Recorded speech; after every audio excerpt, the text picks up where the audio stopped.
Hey guys, I'm just rendering out a final version of the opening sequence, one of the clips from the opening sequence, the space station, as you can see here.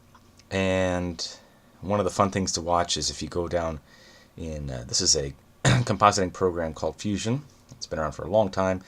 It's what they call node-based compositing, which is what gives it this kind of tree shape.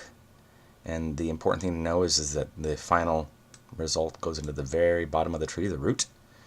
And all of these different red nodes and purple nodes that I've color-coded, and the blue ones there too, all feed in to make the final image of the space station that you see. Now, arguing over how differentiated I've made this is a matter of, it depends on the job you're doing. There's a bit of a subjective element as well, and an objective element as far as like efficiency, simplicity.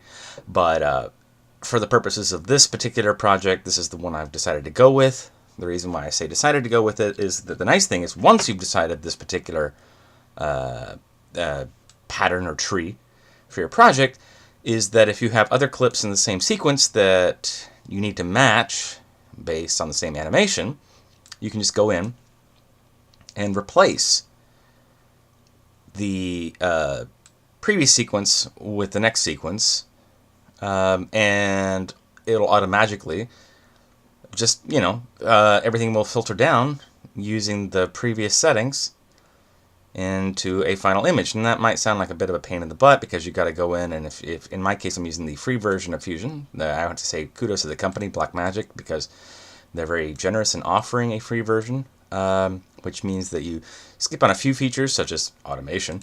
And in this case, I can't automate replacing these individual clips, but the trade-off is that I get a professional level node-based rendering package that gives me the ability to composite my animation in a very nuanced and sophisticated manner.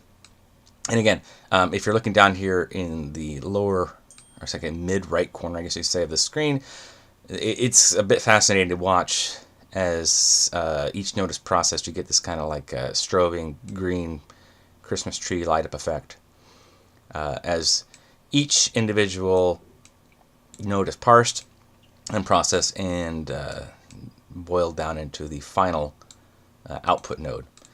And as you can see up in the top right corner, as it cycles through each frame, you get what is hopefully, if not 100% photorealistic, at least a very beautiful and believable space station to sit on top of the spindle.